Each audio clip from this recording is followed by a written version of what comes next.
नमस्कार, DD news पर आप देखना शुरू कर चुका है हमारा खास प्रोग्राम। इस वक्त मैं हूं लाल चंद्र सिंह। तो अगले 1 घंटे में हम देखेंगे कुछ ऐसी खबरें जिन पर चर्चा जरूरी है, और ये चर्चा हम करने वाले अपने संवाददाताओं और खास मेहमानों के साथ। और आज सबसे पहले बात करेंगे कि ऑपरेशन सिंदूर, इसको लेकर अब दुनिया भर में पाकिस्तान के झूठ की पोल खोली जाएगी और पाकिस्तान के जो कारनामे हैं, जो आज तक के कारनामे रहे हैं आतंकवादियों को पालने के, उसको लेकर जो भारत का प्रतिनिधिमंडल है वो दुनिया भर में पाकिस्तान की पोल को खोलेगा, हकीकत को बताएगा कि दुनिया भर से जो उसे पैसे मिलते हैं उस पैसे का वो करता क्या है।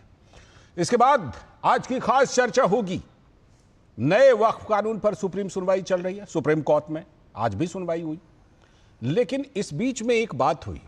ये बात हुई तमिलनाडु से मामला था कि तमिलनाडु में जो मंदिरों में पुजारी नियुक्त करने का अधिकार सरकार को है, ये सुप्रीम कोर्ट ने खुद फैसला दिया। तो अब ये बात हो रही है कि क्या नए वक्फ कानून पर जब फैसला आएगा, जब सुप्रीम सुनवाई चल रही है, तो उस पर भी इस फैसले का असर पड़ेगा क्या? ऐसा इसलिए क्योंकि जो नए कानून के विरोधी हैं, नए वक्फ कानून के, उनकी एक दलील है कि सरकारी हस्तक्षेप नहीं हो सकता, तो प्रबंधन में भी सरकारी हस्तक्षेप ना हो और दूसरी तरफ पुजारी की नियुक्ति में सरकार। तो ये इसी पर आज खास चर्चा खास मेहमानों के साथ करेंगे।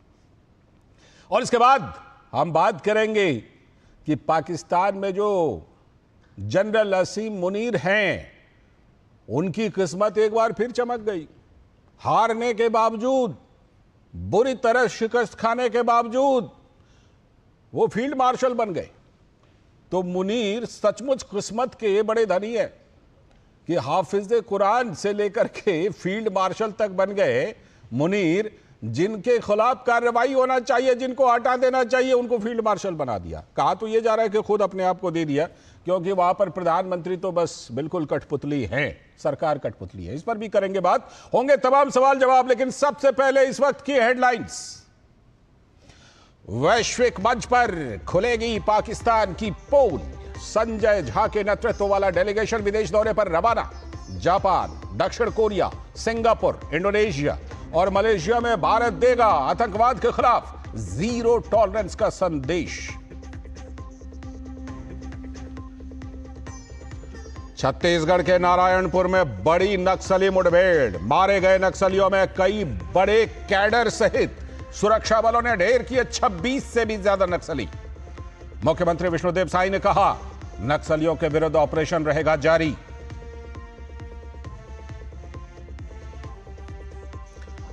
भाजपा ने ममता बनर्जी सरकार पर लगाए गंभीर आरोप। कहा, मुर्शिदाबाद में टीएमसी के नेताओं ने मुंह छिपाकर फैलाई हिंसा और प्लान के तहत बनाया गया हिंदुओं को निशाना।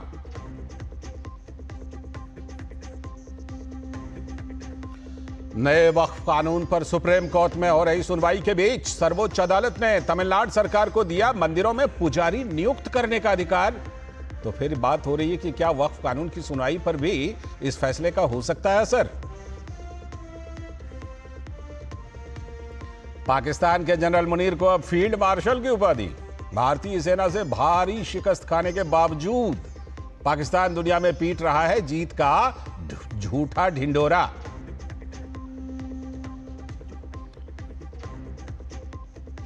और समय से पहले ही केरल पहुंच जाएगा मानसून, लेकिन प्री मानसून बारिश से दक्षिण के कई इलाकों में आम जनजीवन प्रभावित। उत्तर भारत के कई हिस्सों में इधर लू का अलर्ट।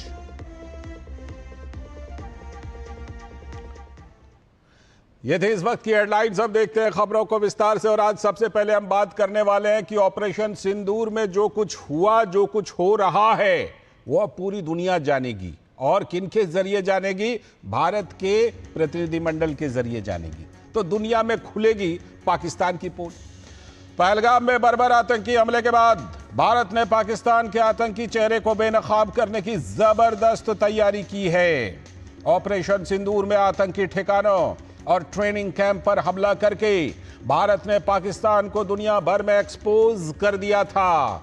अब सरकार 7 प्रतिनिधिमंडलों को दुनिया के अलग अलग देशों में भेजकर पाकिस्तान की पोल खोलने पर काम कर रही है। आज जेडीयू सांसद संजय झा के नेतृत्व में एक सर्वदलीय प्रतिनिधिमंडल दिल्ली एयरपोर्ट से रवाना हो गया। इस डेलीगेशन में आतंकवाद के खिलाफ भारत की लड़ाई और उसकी कायराना हरकत को यह team Japan, Indonesia, Korea Republic, Singapore वहां पर दौरा करेगी और बताएगी। तो वहीं दूसरा दल शिवसेना सांसद श्रीकांत शिंदे के नेतृत्व में रवाना हो रहा है। यह दूसरा दल यूएई, कांगो, सिएरा लियोन और लाइबेरिया की यात्रा पर है। इसी तरह 7 अलग अलग टीमें बनाई गई हैं जो अलग अलग देशों में आतंकवाद को लेकर भारत की चिंता से दुनिया को आगाह करेगा। डेलीगेशन का मकसद यह है कि दुनिया में पाकिस्तान के प्रोपेगेंडा के खिलाफ सही तथ्य को रखा जाए। ऑपरेशन सिंदूर ने पाकिस्तानी फौज की कारगुजारियों को तो एक्सपोज कर ही दिया है। भारत के मिसाइल प्रहार से ध्वस्त हुए लश्कर और जैश के मरकज में कई आतंकी मारे गए थे। लेकिन हैरानी की बात यह है कि मारे गए दहशतगर्द कमांडर के जनाजे में पाकिस्तानी आर्मी के अधिकारी खुद मौजूद थे। भारत ने सिंधु जल समझौता को निलंबित करके यह भी साबित कर दिया है कि खून और पानी साथ साथ नहीं बहेंगे। भारतीय प्रतिनिधिमंडल इंडस वाटर ट्रीटी में सरकार का पक्ष रखेंगे। पाकिस्तान के फेक प्रोपेगेंडा के खिलाफ प्रतिनिधियों का ग्लोबल मिशन आतंकवाद के खिलाफ एक बड़ा डिप्लोमेटिक एक्शन साबित हो सकता है, जिस पर ये टीमें निकल चुकी हैं। तो ये जो सर्वदलीय प्रतिनिधिमंडल है, इसकी टीम का आज से विदेश दौरा शुरू हो रहा है। ये दल अलग अलग देशों का दौरा कर भारत के पक्ष से उनको अवगत कराएगा। तो आइए इससे जुड़े लोगों का, इस प्रतिनिधिमंडल के लोगों का क्या कुछ कहना है, देख लीजिए। हमारा delegation Japan, south Korea, Indonesia, Malaysia और सिंगापुर जा रहा है। सबसे बड़ा इशू है कि ये आतंकवाद जो है वो पाकिस्तान की स्टेट पॉलिसी है, इनके नकाब को उतारना। ये आतंकवाद कोई वहाँ से कोई 2-4 लोग ऐसे नहीं आते हैं, पूरा स्टेट उसको स्पॉन्सर करता है, पूरा थ्राइव करता है स्टेट के सपोर्ट से। इस बात को पूरे दुनिया में जा कर के बताना। यूएई हम लोग जा रहे हैं, अलग अलग वेस्ट अफ्रीका के देश हैं, वहाँ पर हम लोग जा रहे हैं और वो देश को सेंसिटाइज करने का काम हम लोग करेंगे, बताने का काम हम लोग करेंगे। भारत किस प्रकार से सिर्फ डेवलपमेंट को प्रोत्साहन देने का काम कर रहा है, लेकिन टेररिज्म को प्रोत्साहन देने का काम पाकिस्तान कर रहा है। जितने भी यूएन सिक्योरिटी काउंसिल के मेंबर्स हैं, उन देशों में हम जा रहे हैं। हम एक सूचना देना चाहते हैं कि भारत, जहां तक आतंकवाद के विरोध का सवाल है, एक है। दूसरी बात, भारत सरकार प्रधानमंत्री मोदी जी के नेतृत्व में 140 करोड़ लोगों की सुरक्षा और मर्यादा रक्षा को बहुत सम्मान देती है। हमारे आत्मसम्मान का प्रश्न है। There is zero tolerance to terrorism. Our delegation is now leaving for Japan. As I have been always telling that this is a public diplomatic outreach to send across the message of India that the world have to unite against terrorism, and this is a high time that the countries need to rally with India in it. तो वही कांग्रेस के नेता जयराम रमेश ने इस मुद्दे पर सरकार से अलग अपनी प्रतिक्रिया व्यक्त की है। सुनिए उनको। हम डोसियर तैयार रहे हैं, आतंकवाद यहाँ वहाँ घूम रहे हैं। हम डोसियर तैयार कर रहे हैं और सांसदों को भेज रहे हैं, यहाँ वहाँ भेज रहे हैं, पर आतंकवाद तो पकड़े नहीं। आतंकवादी तो यहाँ वहाँ घूम रहे हैं, वो भी घूम रहे हैं। कहाँ घूम रहे हैं? उनको गिरफ्तार कीजिए। तो ये कांग्रेस की प्रतिक्रिया है। जयराम रमेश कह रहे हैं तो इसको कांग्रेस की आधिकारिक प्रतिक्रिया ही कही जाएगी। बहरहाल आज इसी पर बात करने के लिए हमारे साथ हमारे संवाददाता अखिलेश सुमन जुड़ चुके हैं और साथ में स्टूडियो से हमारे साथ हमारे सलाहकार संपादक विनोद मिश्र जी भी इस खबर पर जुड़े हुए हैं। मैं पहले जरा अखिलेश जी के पास चलता हूं। अखिलेश जी बताइए, एक प्रतिनिधिमंडल तो निकल चुका, दूसरा भी आज निकलेगा, क्या तैयारी है? क्योंकि जो विदेश सचिव विक्रम मिस्री हैं, उन्होंने बड़ी प्रॉपर ब्रीफिंग की है इन टीमों की। क्या कुछ तैयारी है इस प्रतिनिधिमंडल की ताकि पाकिस्तान को पूरी तरह से बेनकाब किया जाए? दुनिया भर में अब तक जो पाकिस्तान करता आया है, अभी जो कर रहा है, उन सब बातों को ऑपरेशन सिंदूर के साथ। अखिलेश सुमन जी। देखिए, निश्चित तौर पे विदेश सचिव विक्रम मिश्री ने ब्रीफिंग की है और उन्होंने टेक्निकल पॉइंट्स बताए हैं कि क्या क्या मुद्दे हैं, जिन मुद्दों पे किस तरह से आपको अपनी राय रखनी है। अगर कोई क्रॉस क्वेश्चन आता है तो क्रॉस क्वेश्चन का किस तरीके से जवाब देना है। उन्होंने अभी कहा है कि निश्चित तौर पे जब आप सभी लोगों एक साथ हैं तो कम से कम एक दूसरे की बात का कंट्राडिक्ट ना करें, क्योंकि विदेश में जब आप हैं तो आप भारत का प्रतिनिधित्व कर रहे हैं। और उसमें एक जो खास बात ये बताई गई है कि भारत की तरफ से ये जो पूरा ऑपरेशन था, हमने इसे युद्ध की संज्ञा नहीं दी। हमने कहा कि एक ऑपरेशन है, एंटी टेररिस्ट ऑपरेशन, और पहलगांव में जो घटना है उसके खिलाफ ये है। और इंफ्रास्ट्रक्चर, जो टेररिस्ट के इंफ्रास्ट्रक्चर है, उन इंफ्रास्ट्रक्चर पे हमने हमला किया है। और वहां जो टेररिस्ट थे उनको, वो उसमें मारे गए होंगे तो मारे जाएंगे, अगर टेररिस्ट है तो मारे जाएंगे। लेकिन भारत ने कभी पाकिस्तान के खिलाफ युद्ध की घोषणा नहीं की, कभी पाकिस्तान के सैनिक ठिकानों पे हमला नहीं किया। लेकिन पाकिस्तान ने जब भारत के सैनिक ठिकानों पे हमला किया तो भारत ने भी उनके सैनिक ठिकानों पर उनका जवाब दिया। तो निश्चित तौर पे एक ब्रॉड लाइन है।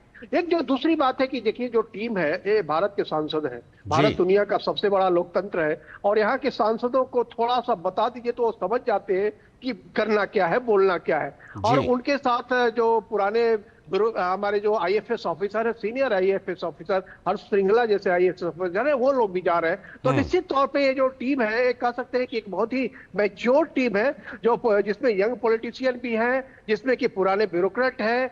और इनका जो एक्सपोजर होगा वहाँ के पार्लियामेंटेरियंस के साथ एक्सपोजर होगा, वहाँ के पार्लियामेंट्री डेलीगेशन के साथ ये बैठक कर सकते हैं। दूसरा जो वहाँ का जो थिंक टैंक है, थिंक टैंक के साथ इनकी मुलाकात हो सकती है। वहाँ की जो स्ट्रेटेजिक कम्युनिटी है उनके साथ मुलाकात होने की संभावना है। तीसरा जो वहाँ का फॉरेन मिनिस्ट्री है, फॉरेन मिनिस्ट्री के साथ मुलाकात की संभावना है। और चौथा भारतीय जो वहाँ लोग रह रहे हैं उनके साथ भी एक मुलाकात की संभावना है। तो ये जो 4-5 तत्व हैं जो विदेश में हमारे साथ जुड़े हुए हैं, जिनके साथ हमारा रोज बरोज का संबंध होता है, चाहे वो स्ट्रेटेजिक कम्युनिटी हो या विदेश मंत्रालय हो या प्रवासी भारतीय हो, तो इन सारे लोगों को इनलाइटन करना कि जो भारत में पहलगांव की घटना हुई उसे आतंकवादी घटना के रूप में भारत ने देखा है और भारत इसको बर्दाश्त नहीं करेगा। और इसीलिए ऑपरेशन सिंदूर आज भी जारी है। और अगर कभी ऐसी आतंकवादी घटना होगी तो इसी तरीके से जवाब दिया जाएगा। बिल्कुल जवाब दिया जाएगा। बिल्कुल, ये सारी बातें ये प्रतिनिधिमंडल स्पष्ट करेंगे। मैं आ रहा हूं आपके पास विनोद जी। ये सारी चीजें देखिए, इसमें मोटे तौर पर आप देखें तो जो विपक्ष की भी बहुत सारी पार्टियां, बहुत सारे नेता हैं, वो बिल्कुल सरकार के साथ मजबूती से खड़े हैं। लेकिन मुख्य विपक्षी पार्टी कांग्रेस, उसमें चाहे नाम देने की बात हो, चाहे कांग्रेस के नेताओं को प्रतिनिधिमंडल का हिस्सा बनाने की बात हो, या फिर जयराम रमेश जी को अभी हमने सुना, ये अलग सुर कांग्रेस क्यों छेड़ रही है विनोद जी? आखिर इसकी जरूरत इस समय उनको क्यों महसूस हो रही है? लाल जी, ये टेररिज्म के खिलाफ में ये जो ग्लोबल मिशन है भारत का, मुझे लगता है कि इसने कम से कम कांग्रेस पार्टी को ही एक्सपोज कर दिया है। कांग्रेस पार्टी इस तरह से एक्सपोज हो गई है कि उसके इनर फाइटिंग जो है, अभी मैं सुन रहा था ये सलमान खुर्शीद साहब का और शशि थरूर जी का जी, तो वो दोनों इस बात का कह रहे थे कि हमें एक भी ऐसा सवाल नहीं था जिस सवाल का जवाब फॉरेन सेक्रेटरी ने नहीं दिया। हमारे इस डेलीगेशन में जाने में कोई ऐसी शंका नहीं है जिसका जवाब हम वहाँ विदेशों के मंच पे और वहाँ जाके हम किसी चीज़ में मेरे पास कोई कन्फ्यूजन हो जी। तो इतना ब्रॉड ओपन डिस्कशन के साथ में ये टीम जा रही है और जयराम रमेश जी डोजियर खोज रहे हैं, आतंकवादी खोज रहे हैं, तो ये माना जाएगा कि उनके ये सीधे सीधे राहुल गांधी के टीम जो है वो एक हताशा में है। हताशा में इसलिए है कि वो ये जान लिए थे कि ये फॉरेन डेलीगेशन जो है वो एक तरह से फैंसी मैच होने जा रहा है, कहीं क्रिकेट और फुटबॉल की टीम बनाई जा रही है जिसमें 4 नाम आप दे दीजिए, 5 नाम आप दे दीजिए, 6 नाम और दे दीजिए। अब वो देख रहे हैं कि कांग्रेस पार्टी के बड़े नेता शशि थरूर और सलमान खुर्शीद इसका लीडरशिप में इसका लीड ले रहे हैं जी। तो उसमें राहुल गांधी के टीम को लग रहा है कि फिर राहुल गांधी का क्या होगा। राहुल गांधी को वो कोई गलियों मोहल्ले का नेता तो मानते नहीं है, वो तो उनको एक इंटरनेशनल छवि बना के रखते हैं। तो वो इंटरनेशनल छवि वाले नेता राहुल गांधी ऑपरेशन सिंदूर में जितनी भद्द पिटा रहे हैं, जब वो फॉरेन मिनिस्टर की बातों को अपने बार बार उस सवाल को उनको लेके प्रवक्ता आके झूठ का नैरेटिव फैला रहा है, तो ये क्या खाक फॉरेन डेलीगेशन में जाके वहां विदेशों में भारत पाकिस्तान के खिलाफ एक माहौल बनाएगा या पाकिस्तान के फेक नैरेटिव को तार तार करेगा? पाकिस्तान के सारे फेक नैरेटिव को तो राहुल गांधी चला रहे हैं,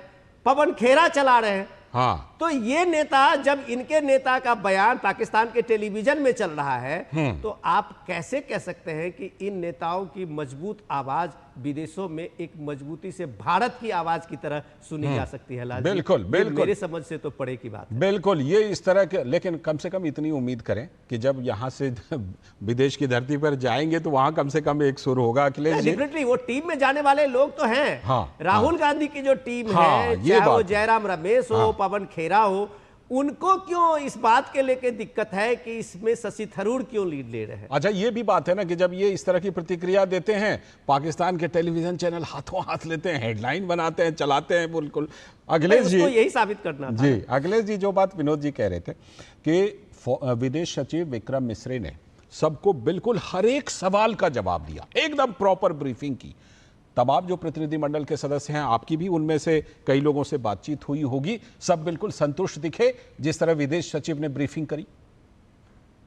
देखिए, निश्चित तौर पे जब मैंने देखा है संसद में भी कि कई बार जब ऐसे सवाल आते हैं, राष्ट्रीय सवाल, जिसमें कि कई बार चाइना का मामला हो, पाकिस्तान का मामला हो, खास करके इन दो मामलों पे, सुरक्षा का मामला हो, रक्षा का मामला हो, इन बातों पे बहुत नानुकुर की कोई गुंजाइश नहीं होती सांसदों के बीच में। और कई बार मैंने देखा है कि लोग पार्टी लाइन से ऊपर उठकर इस पर बातें करते हैं। तो अगर एकाध नेताओं की बात को छोड़ दे तो निश्चित तौर पे ये जो डेलीगेशन है, एक बहुत ही रिच डेलीगेशन है और इस डेलीगेशन को बहुत समझाने की भी जरूरत नहीं है। विक्रम मिश्री ने, जैसा कि मैंने पहले कहा कि टेक्निकल सारे मामले विक्रम मिश्री ने समझाए, और निश्चित तौर पे अब सलमान खुर्शीद और शशि थरूर जैसे लोगों को, जो सलमान खुर्शीद खुद ही विदेश मंत्री रह चुके हैं, शशि थरूर खुद ही यूएन के अंडर सेक्रेटरी जनरल रहे हैं, उसके अलावा जो सारे सांसद हैं, जॉन बिटास है सीपीएम के, वो एक बहुत बड़े पत्रकार भी है, मीडिया चलाते हैं, उसके अलावा बहुत अच्छे वक्ता है पार्लियामेंट में जो हर चीजों पे बोलते हैं। लेकिन आज जब उनकी बाइट आप सुन रहे हैं, हम सारे लोग सुन रहे हैं, तो उनका जो पक्ष है वो बिल्कुल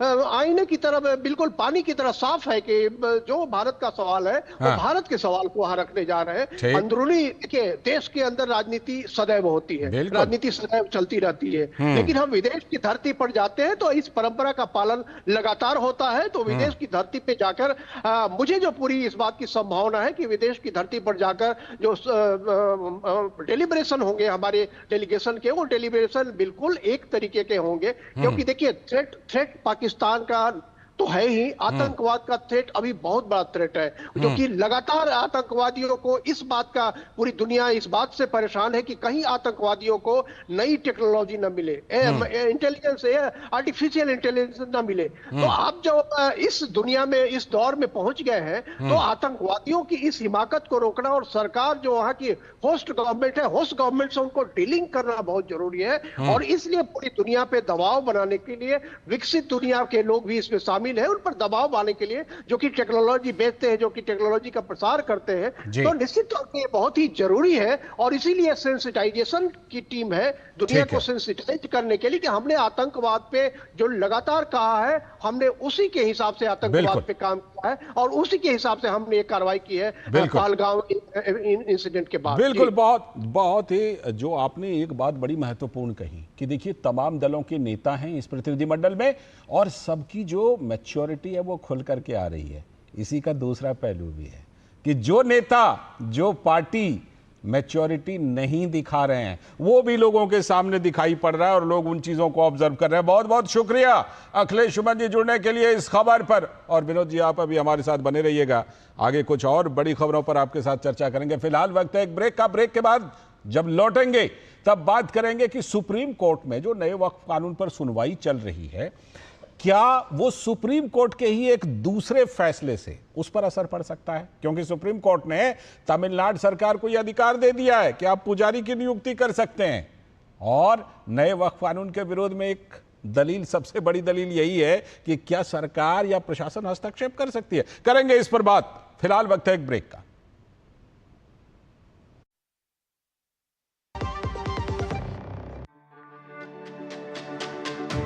मेरी पसंद, मेरी पसंद, मेरी पसंद, मेरी पसंद, हमारी पसंद, हम सब की पसंद। मजबूत देश का मजबूत सरिया हो गया स्टील। जो लक्ष्य चुना था समझ आने लगा है। GLA यूनिवर्सिटी, उच्च लक्ष्य की निश्चित प्राप्ति। स्वागत है ब्रेक के बाद। आप देख रहे हैं DD न्यूज पर इस वक्त। और अब जैसा ब्रेक पर जाने से पहले हमने बताया था कि अब सुप्रीम कोर्ट में चल रही एक बड़ी सुनवाई पर बात करेंगे, और वो सुनवाई नए वक्फ कानून पर चल रही है। तो नए वक्फ कानून पर सुप्रीम सुनवाई हो रही है। नए वक्फ कानून पर सुप्रीम कोर्ट में आज फिर से सुनवाई शुरू हुई। तो केंद्र की तरफ से सॉलिसिटर जनरल तुषार मेहता ने कहा कि इस नए कानून के विरोध में जिन्होंने याचिका दाखिल की है, उनका कोई हित इस कानून के चलते प्रभावित ही नहीं हुआ है। कुछ लोग यह दावा नहीं कर सकते कि वो पूरे मुस्लिम समुदाय की नुमाइंदगी करते हैं। किसी कानून को इस आधार पर चुनौती दी जा सकती है कि जिस सरकार ने उसे पास किया उसे वो पारित करने का अधिकार नहीं था, पर यहां ऐसा नहीं है। तुषार मेहता ने कहा कि संसद को ऐसा कानून लाने का अधिकार था। सॉलिसिटर जनरल ने कहा कि जेपीसी ने इस कानून के हर पहलू पर चर्चा की। हमें 96 लाख ज्ञापन मिले थे। जेपीसी ने 36 बैठकें की थी। विभिन्न मुस्लिम संस्थाओं के साथ भी रायशुमारी की गई थी।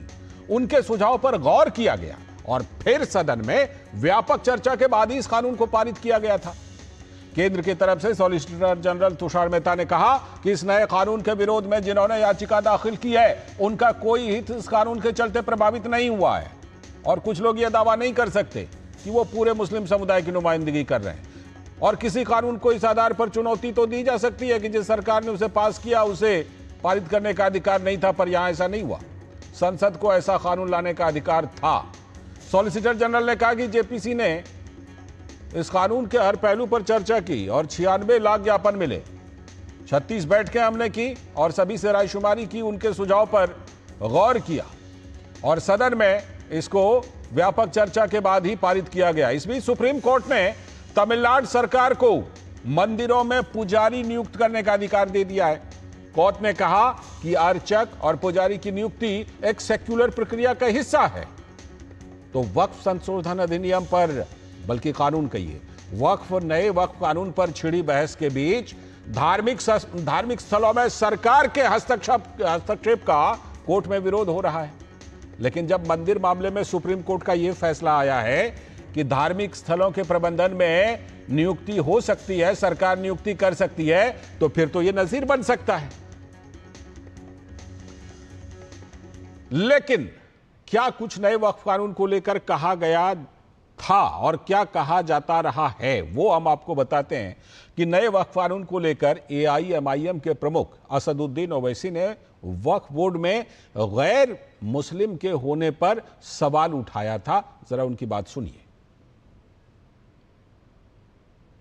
गया में वहां पर सिर्फ बौद्ध मजहब के और हिंदू धर्म के मानने वाले मेंबर बन सकते हैं, तो फिर आप बिहार में मुसलमानों के वक्फ बोर्ड में कैसे आप किसी गैर मुस्लिम को बनाएंगे? ये कानून बनाना और ये कहना कि गैर मुस्लिम मुसलमानों के वक्फ बोर्ड को चलाएगा, ये हमारे भारत के संविधान की दफा 26 के खिलाफ है।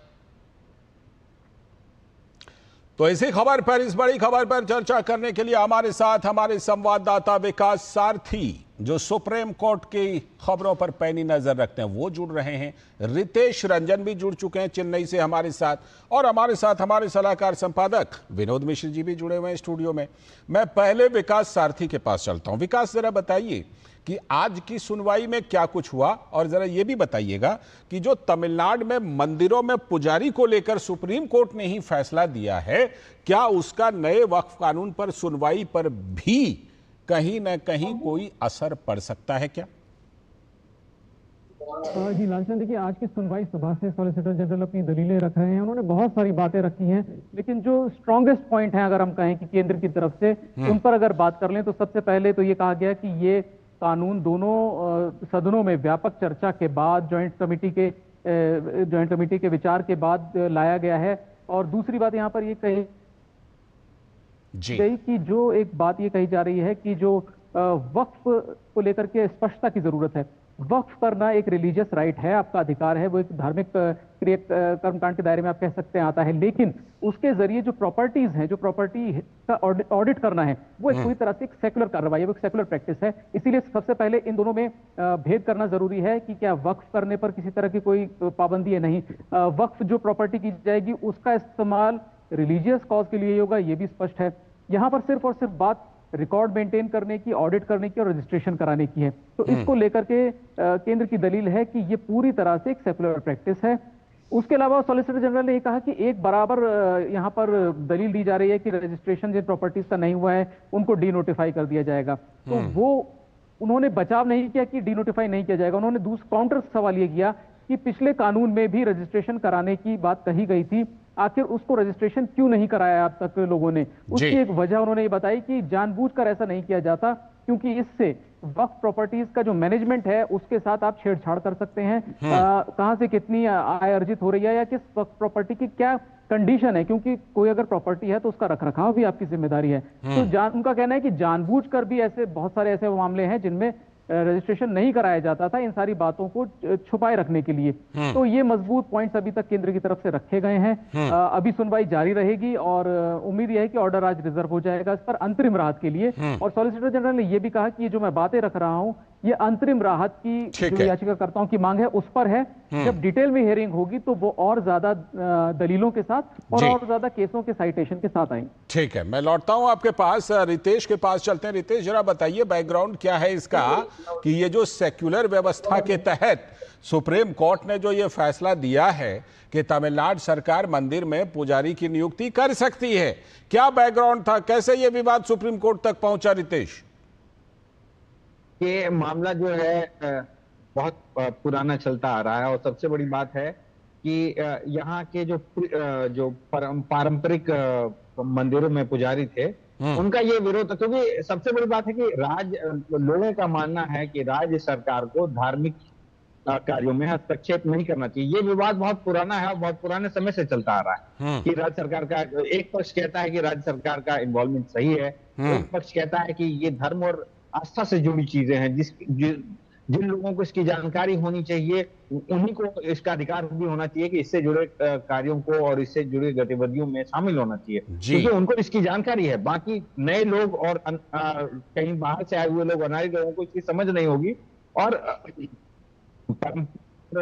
जो संस्कृति है उसमें बदलाव या छेड़छाड़ की भी संभावना जताई जाती है। तो इस वजह से कोर्ट में एक केस दाखिल हुआ जिसमें ये कहा गया कि उस टाइम में एक्चुअली डीएमके सरकार ने ये लगाया है कि एक नियम लाया था कि जिसमें पुजारी जो है किसी भी जात धर्म के हों उनको 1 साल का सर्टिफिकेट होना चाहिए उनके पास, जो सरकारी संस्था, जो कि यहाँ से ही तमिलनाडु की एक इकाई है जो कि ये ट्रेनिंग और वर्कशॉप कराती है। तो 1 साल का जिनके पास सर्टिफिकेट या ट्रेनिंग हो तो उनको पुजारी बना दिया जाएगा। ठीक है, अब मामला यहाँ फंस रहा है कि उसमें सभी धर्म के लोग हों। डीएमके का कहना है कि हम सब धर्म समभाव की बात करते हैं, लेकिन यहाँ बात ये हो रही है कि अगर आप किसी को लेके आते हैं तो उसके पीछे की मंशा क्या है और आपकी ही एजेंसी है सरकार। यदि राज्य सरकार इस नियम को लाती है तो आपकी ही एजेंसी है, एक एजेंसी है, संस्था है जो कि अच्छा एक प्रशिक्षण कार्यक्रम कराती है। तो क्या इससे ये संभावना नहीं बनती है कि आप उन्हीं ही लोगों को या एक विचार व्यवस्था के लोगों को? बिल्कुल बिल्कुल, ठीक है, मैं लौटता हूं आपके पास। ठीक है, लौटता हूं रितेश। विनोद जी, जो नया वक्फ कानून है उसके विरोध में जो उसके विरोधी हैं जिन्होंने भी याचिका दाखिल की है, एक सबसे बड़ा पॉइंट यही है कि भाई आप इसमें दखल कैसे दे सकते हैं, ये तो धार्मिक मामला है। अब वही सुप्रीम कोर्ट इस मामले में फैसला दे रहा है कि नहीं, सेक्युलर देश है, आप मंदिरों में पुजारी की नियुक्ति कर सकते हैं। एक तरफ पुजारी की नियुक्ति तक कर सकते हैं और दूसरी तरफ वक्फ का जो मैनेजमेंट, जो फाइनेंशियल एक तरह से मैनेजमेंट, कामकाज का मैनेजमेंट, उसमें जो है वो दूसरे लोग नहीं हो सकते। ये तो बहुत बड़ा कंट्रास्ट हो गया। और क्या इसका असर पड़ेगा नए वक्फ कानून की सुनवाई पर? विनोद जी, लाल जी, जैसे भी दोनों हमारे संवाददाता बता रहे थे कि देखिए ये आर्टिकल 26 का जो मौलिक अधिकार है उस मौलिक अधिकार को लेके सुप्रीम कोर्ट में ऐसे दर्जनों PIL डाले गए और उस PIL में कहा गया कि ये मुसलमानों के धार्मिक स्वतंत्रता की, उसकी आज़ादी को छीनने का एक प्रयास है कि उसमें सरकारी अधिकारी या गैर हिंदू लोगों को आप उसमें शामिल करेंगे। जबकि संसदीय बहस में इस बात को साफ किया गया था कि वक्फ एक धार्मिक मामला हो सकता है, लेकिन वक्फ का प्रबंधन, आज की तारीख में वक्फ के पास 33 लाख एकड़ जमीन है। अब ये 33 लाख एकड़ जमीन को कुछ मुट्ठी भर परिवारों और उसके मुतवल्लियों के हाथों में दे देना क्या एक वाजिब है इस देश के लिए? कि ये स्टेट विद इन स्टेट का जो दर्जा पा लिया था ये वक्फ बोर्ड और वक्फ की संस्थाएं, तो उसको रोकने के लिए जो करप्शंस थे उसके लिए ही ये ट्रांसपेरेंसी थी जी। कि इतने हजारों हजार किसान और जो लोग थे उनकी शिकायतें आती थी, तो वो एक प्रोफेशनल तरीके से एक DM को उसके लिए बनाया गया था जी। कि हर किसी शिकायत में वक्फ बोर्ड में उसकी शिकायत DM के पास होगी, क्योंकि वो जिले के राजस्व अधिकारी होते हैं जी। इनको ये शिकायत है उसमें कि अगर DM होंगे तो वो गैर मुस्लिम भी हो सकते हैं। इस बात को लेके आपत्ति थी, तो सुप्रीम कोर्ट का ये फैसला जो तमिलनाडु के बारे में है वो मुझे लगता है विकास सारथी इसको बेहतर बताएंगे कि वो एक नजीर बन सकता है। हाँ, बिल्कुल। नजीर इसलिए बन सकता है इस केस में कि जो 3-4 दलीलें हैं कपिल सिब्बल के, उसमें सबसे ज्यादा बड़ी दलीलें धार्मिक स्वतंत्रता को लेके हैं और वो फंडामेंटल राइट को ही लेके बार बार आते हैं। ठीक है। तो जब फंडामेंटल राइट को लेके आते हैं तो तमिलनाडु के हिंदुओं को भी एक फंडामेंटल राइट है जी। कि वो अपने मंदिरों को योग्य पुजारी के रूप में किसी को वहां पे इसकी नियुक्ति करे, उसकी जिम्मेदारी दे। तमिलनाडु सरकार जिसकी लोकस स्टैंडिंग क्या है, जो तमिलनाडु सरकार हिंदू धर्म मानता नहीं। तमिलनाडु सरकार के मुखिया स्टालिन जो है वो अपने को कह रहे हैं कि हम एथिस्ट हैं, हम नास्तिक हैं, हमें कोई धर्म पे विश्वास नहीं है। बेटा उदयनिधि जो है उससे एक कदम आगे बढ़ के कहते हैं, वो मंत्री है, डिप्टी चीफ मिनिस्टर है, वो कहते हैं सनातन जो है वो कोढ़ है, मलेरिया है, डेंगू है, भला भला क्या क्या नहीं देते हैं। फिर आपसे कैसे लोग उम्मीद करें कि आप मंदिर के पुजारी के रूप में किसी योग्य आदमी को देंगे?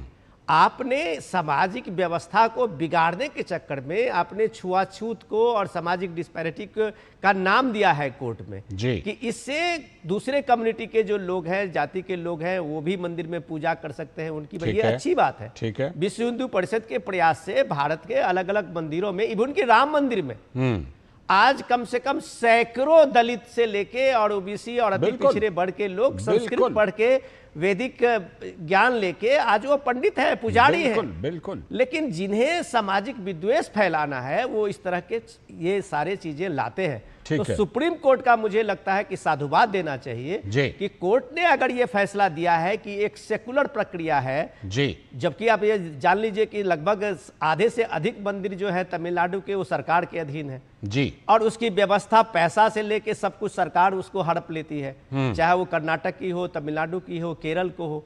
अब अगर वो मंदिर में पुजारी भी रखते हैं तो ये मनसा उनका देखना पड़ेगा कि उसके पीछे उनका ध्येय क्या है। क्या उस मंदिर में जो धार्मिक आस्था है उसको वो बरकरार रखते हैं या एक धार्मिक आस्था के साथ में वो खिलवाड़ करते हैं। बिल्कुल बिल्कुल, ये देखना पड़ेगा। लेकिन साथ ही विकास ये भी देखना पड़ेगा कि सुप्रीम कोर्ट ने अगर तमिलनाडु के मामले में ये फैसला दिया है कि हाँ आप पुजारी की नियुक्ति कर सकते हैं, तो दूसरी तरफ क्या जो मैनेजमेंट है, जो मोटे तौर पर मैनेजमेंट धार्मिक कार्य नहीं है लेकिन पुजारी का कार्य धार्मिक कार्य है, जब वहां यह फैसला आ सकता है तो मैनेजमेंट कमेटी में सेक्युलर फैसला और सेक्युलर मैनेजमेंट कमेटी क्यों नहीं हो सकता? इसका तो असर पड़ सकता है इस सुनवाई पर। विकास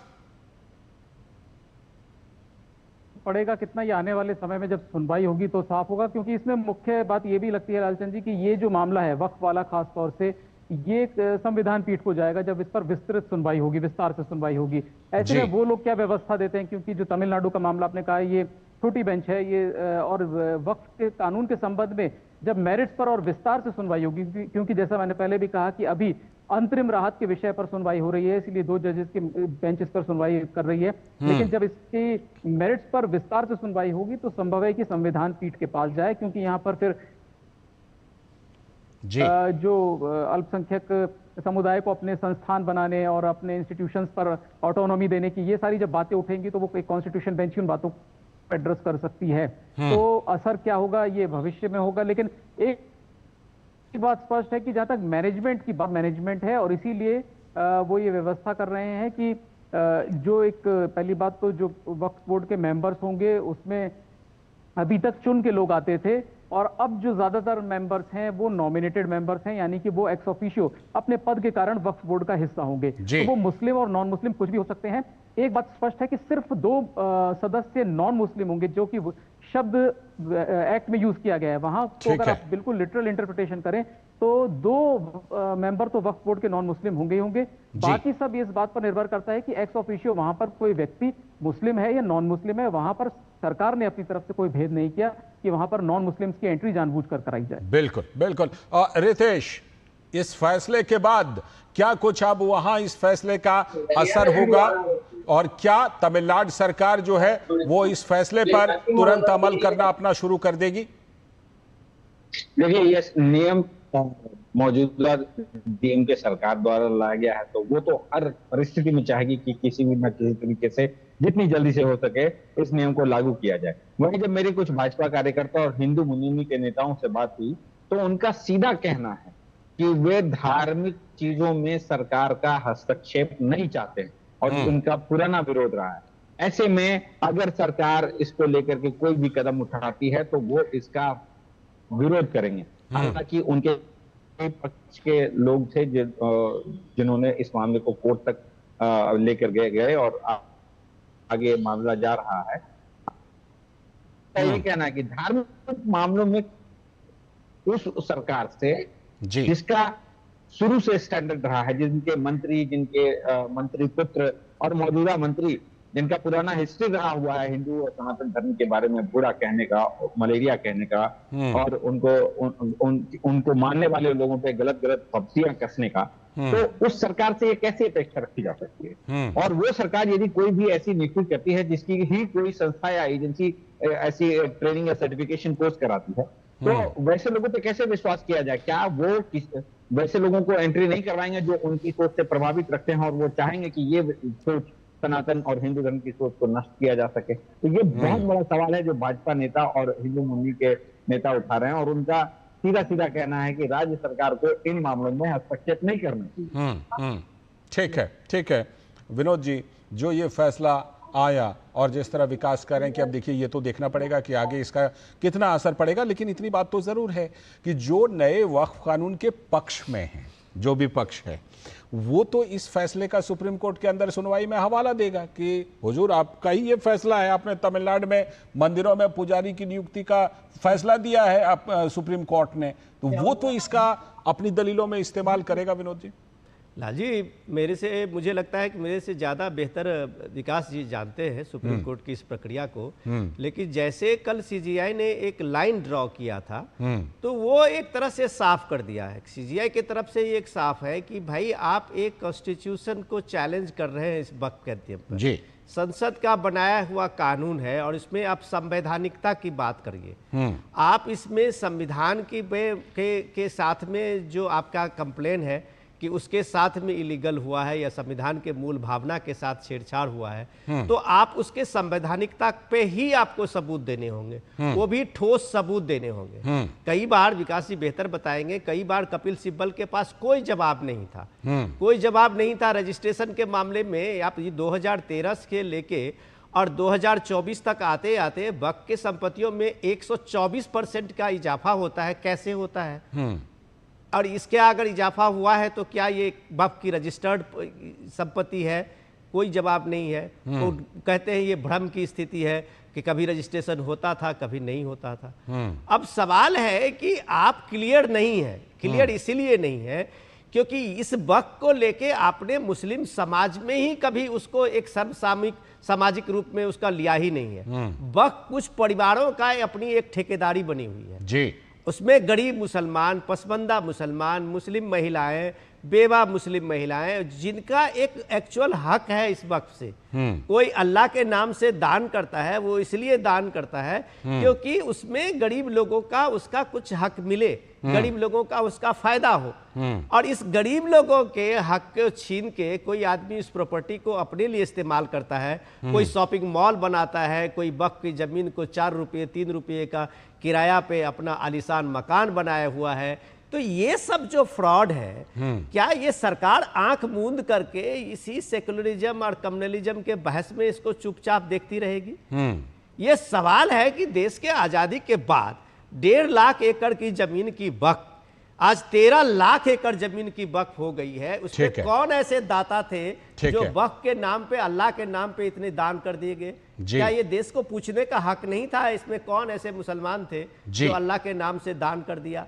तो ये सारी विसंगतियां हैं। किसी पार्टी के लिए ये वोट बैंक का इशू हो सकता है, लेकिन देश के लिए ये एग्जिस्टेंस का इशू है। जी विकास, चलते चलते आपसे एक छोटी सी प्रतिक्रिया कि जो दूसरा पक्ष है जो नए कानून के समर्थन में दलील दे रहा है, वो तो सुप्रीम कोर्ट के इस फैसले का जिक्र करेगा अपनी दलील में। 2 वजह हो सकती हैं कि वो इसको शायद ना मेंशन करे। पहली बात कि जिस तरह का प्रोटेक्शन माइनॉरिटीज को मिली हुई है, लिंग्विस्टिक और रिलीजियस माइनॉरिटीज को मिली हुई है आर्टिकल 25-26 के तहत, उस तरह की कोई व्यवस्था क्योंकि जो मेजॉरिटी है यानी बहुसंख्यक के लिए कोई इस तरह आप जानते हैं कि कोई विशेष प्रावधान नहीं है जिनका हवाला देकर के ही माइनॉरिटी इंस्टीट्यूशंस का को प्रोटेक्ट करने की बात कही जाती है। तो इसीलिए इसके बीच में, दोनों के बीच में एक सीधे तुलना थोड़ी सी मुश्किल लगती है। दूसरा, जैसा कि मैंने कहा कि अगर आप इस बात को चुनौती देंगे, आर्टिकल 25-26 के तहत जो विशेषाधिकार मिला हुआ है, तो वो संविधान पीठ के पास जाएगा मामला कि इसको कैसे इंटरप्रेट किया जाए। ये जरूर है कि ये जो तमिलनाडु में जो लोग इस बात का विरोध कर रहे हैं वो इस बात को फिर से उठा सकते हैं और बड़ी बेंच से सुनवाई मांगे कि इस तरह से कैसे उनके जो इंटरनल रिलीजियस अफेयर्स हैं उसमें स्टेट कैसे इस तरह का सीधा हस्तक्षेप करती है। और हमें बड़ी बेंच से इसके मामले में सुनवाई चाहिए और इसकी इंटरप्रिटेशन कॉन्स्टिट्यूशन बेंच करे। ठीक है, बहुत बहुत शुक्रिया विकास जुड़ने के लिए, रितेश आपका भी जुड़ने के लिए, और विनोद जी आप हमारे साथ बने रहिएगा क्योंकि एक और बड़ी खबर पर हम करने वाले हैं बात। लेकिन अभी ब्रेक है और ब्रेक के बाद जब लौटेंगे तो बात करेंगे। मुल्ला मुनीर ने अपने आप को फील्ड मार्शल बना लिया, भारत से बुरी तरह पिटने और हारने के बाद भी करेंगे इस पर बात। अभी ब्रेक का वक्त है।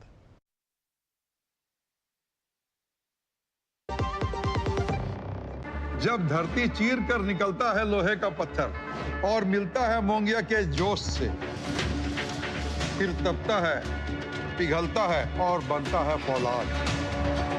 अब होता है सरिया सारी खूबियों के साथ। मोंगिया स्टील, मजबूत देश का मजबूत सरिया। जो लक्ष्य चुना था समझ आने लगा है। जीएलए यूनिवर्सिटी, उच्च लक्ष्य की निश्चित प्राप्ति। स्वागत है ब्रेक के बाद। और ब्रेक के बाद अब हम बात करने वाले हैं पाकिस्तान की एक बड़ी खबर की, जिसमें कि हार के बावजूद वो अपनी जीत तलाश रहा है पाकिस्तान, वो भी झूठ के सहारे, प्रोपेगेंडा के सहारे। क्योंकि इसी कोशिश के तहत असीम मुनीर जो वहाँ के सेना प्रमुख हैं, उनको हाफिज कुरान से फील्ड मार्शल, यानी जो उनका सफ़र रहा है वाकई ये बिल्कुल चौंकाने वाला है, अब फील्ड मार्शल बना दिया है। पाकिस्तान के सोशल मीडिया में लोग खूब मज़े ले रहे हैं और वो मज़ा क्या है, इसे मुनीर मैजिक बताया जा रहा है। मुनीर मैजिक बताकर तरह तरह के रील पोस्ट कर रहे हैं। ऑपरेशन सिंदूर में भारी शिकस्त हुई पाकिस्तान की, लेकिन उसके बावजूद पाकिस्तान में ही कोई जनरल मार्शल बन सकता है, फील्ड मार्शल। पाकिस्तान इन दिनों गृह युद्ध के दलदल में फंसा हुआ है। बलूचिस्तान से लेकर खैबर पख्तूनख्वा तक लोग हुकूमत और फौज के खिलाफ सड़क पर उतरे हुए हैं। लेकिन इंडस वाटर ट्रीटी को स्थगित किए जाने के बाद अब सिंध ने विद्रोह की चिंगारी भड़क उठी है और विद्रोह का झंडा उठा लिया है। सिंधु नदी के अधिकांश हिस्से के पानी को पंजाब की ओर मोड़ने की कोशिश में लोग सड़क पर उतर आए। सिंध के लोगों को पता है कि जनरल मुनीर झूठ बोलने के अलावा कुछ नहीं कर सकता। भारत ने अगर पानी रोका तो पाकिस्तान कुछ भी नहीं बिगाड़ पाएगा। जाहिर है आज लोग सिंध के गृह मंत्री के घर टूट पड़े और घरों में आग लगा दी, और उधर जनरल मुनीर आर्मी चीफ से फील्ड मार्शल की खिताब ले ली और हार के बावजूद एक और विस्तार भी ले लिया। यानी मरे पाकिस्तानी, लेकिन जनरल मुनीर की चांदी ही चांदी है। दुनिया जानती है कि भारत ने महज 48 घंटे के ऑपरेशन सिंदूर में पाकिस्तानी फौज को धूल चटा दी।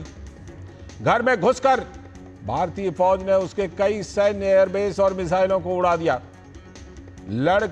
लश्कर और जैश के कैंप को भी उड़ा दिया। लेकिन अपने मुंह मियां मिट्ठू जनरल पाकिस्तानी हुकूमत को प्रोपेगेंडा में लगा दिया कि वो जीत गए। ये फैलाओ, झूठ फैलाओ।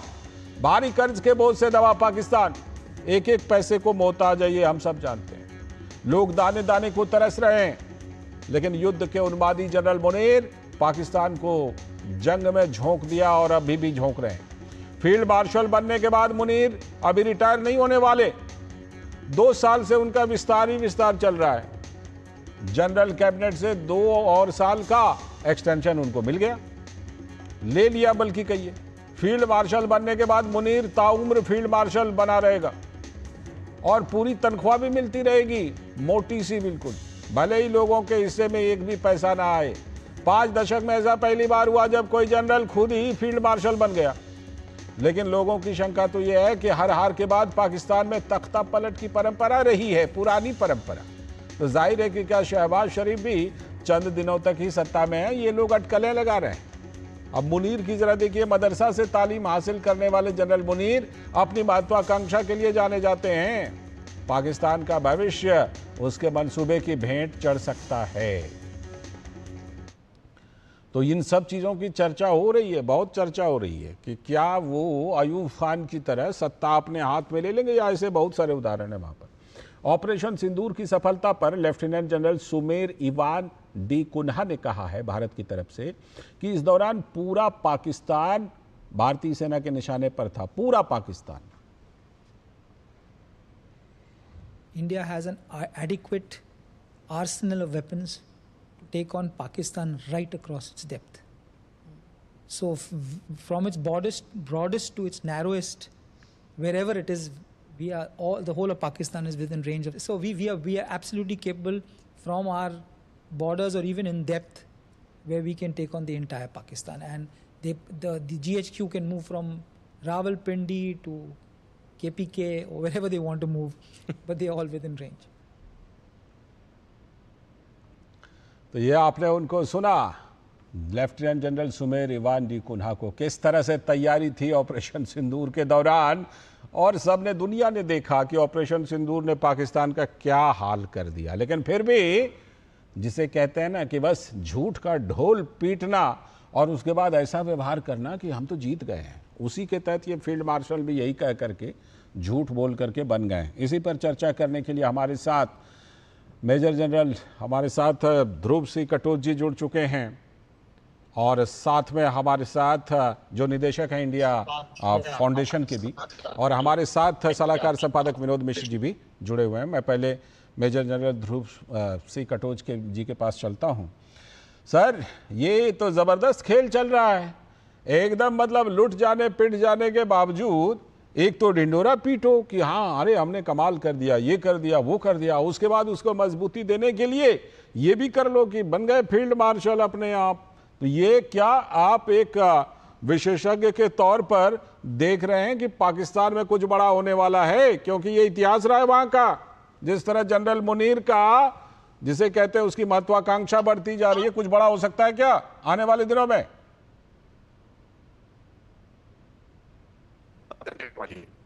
देखिए,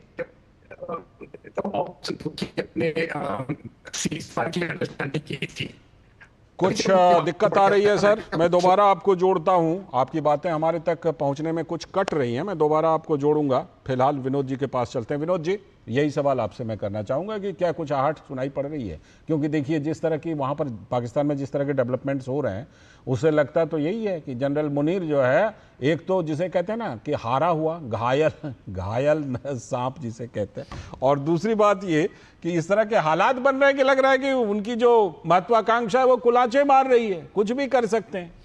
लाल जी, आपके सवाल का जवाब आज जो सोशल मीडिया के पाकिस्तान के हैंडल्स हैं उस पे जो लोग अपने अपने तरह से रील डाल रहे हैं, एक बार आप उसको देख लीजिए, आपको समझ में आएगी कि लोग क्या कर रहे हैं। देखिए, हम चला भी रहे हैं अपने टेलीविजन स्क्रीन पे। कि वो स्क्रीन पे देखिए कि आप एक बंदा जो माला देने के लिए वीआईपी को जाता है, लगता है कि वो ले नहीं पा रहा है तो खुद पहन के उसके साथ में लाइन में लग जाता है। तो यही मुनीर समझ लीजिए उनको। ये फील्ड मार्शल बनने की जो मुनीर की महत्वाकांक्षा है और मुनीर की हालत है, इसको पाकिस्तान के लोग बेहतरीन तरीके से इसको दिखाया है जी।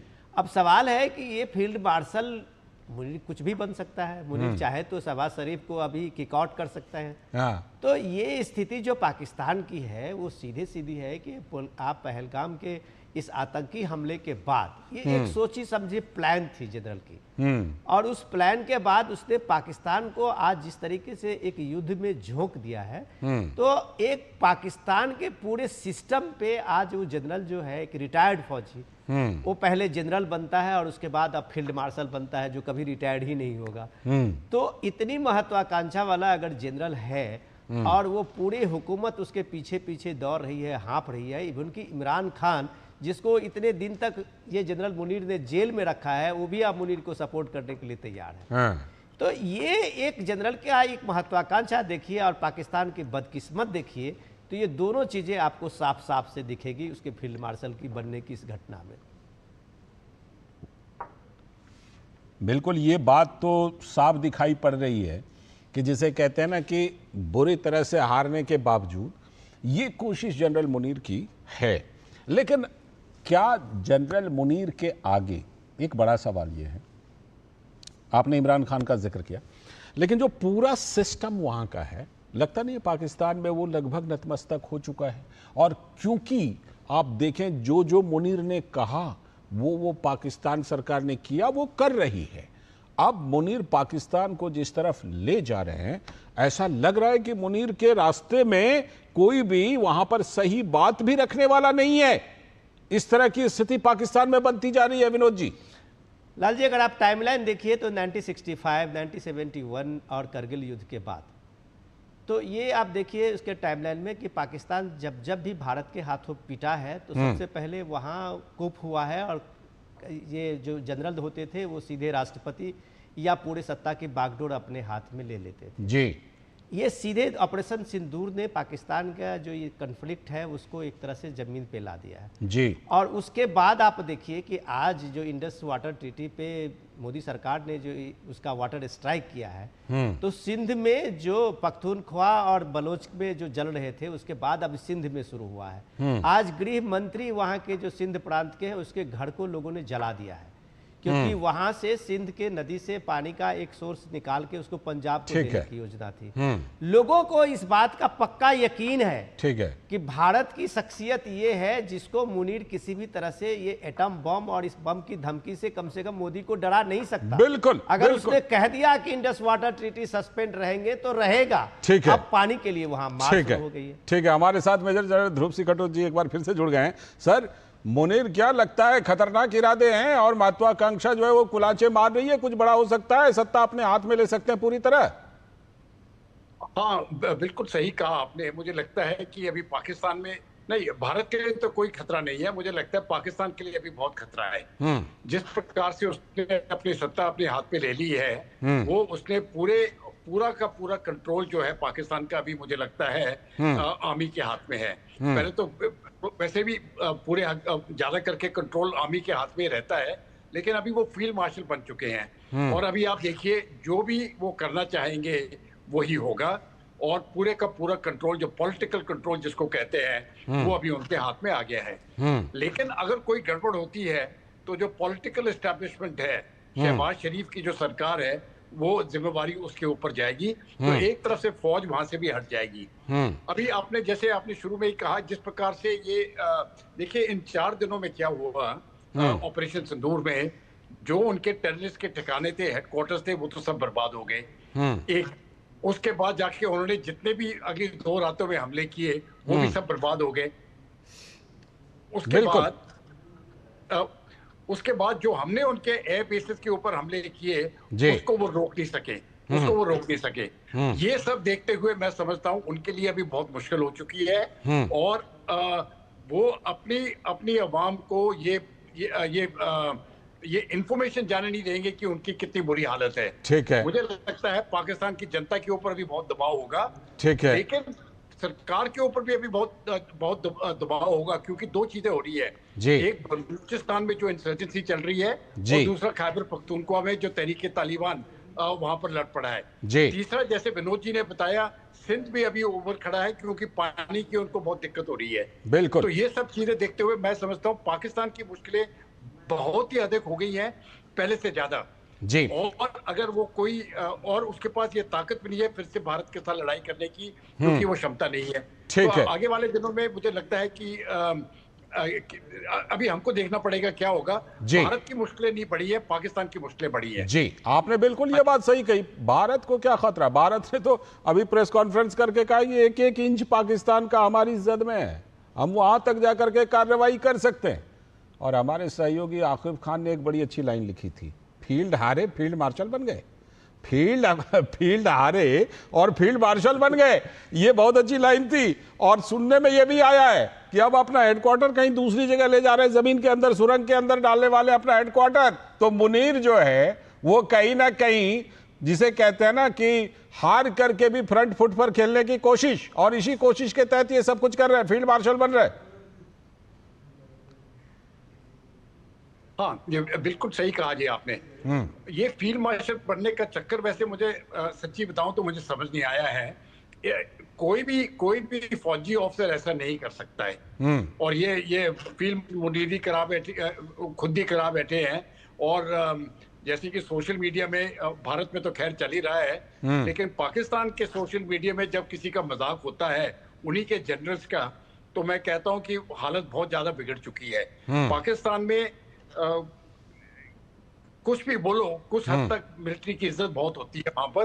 और अब जाके जो मीम्स चल रही हैं पाकिस्तान की, एक तो आप ही दिखा रहे हो, लेकिन कई मीम्स मैंने देखी हैं अभी पाकिस्तान में जो चल रही है, जो फौज के मुख्य का मजाक उड़ा रहे हैं। ये मैं समझता हूँ पाकिस्तान की जनता भी समझ चुकी है, लेकिन इस समय पर वो ज्यादा कर नहीं सकते हैं जो भी कर।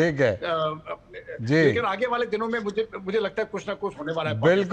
बिल्कुल आप सही कर रहे हैं। इस बीच में मैं एक बात जरूर कहूंगा, पाकिस्तान की जनता का जो सेंस ऑफ ह्यूमर है ना, उसकी तारीफ करनी पड़ेगी, जिस तरह के मीम्स चला रहे हैं। बहुत बहुत शुक्रिया सर जुड़ने के लिए इस चर्चा में, इस खबर पर। और विनोद जी, आपका भी बहुत बहुत शुक्रिया इस चर्चा में, इस खबर पर जुड़ने के लिए। और इसी के साथ आज के इस वक्त में इतना ही।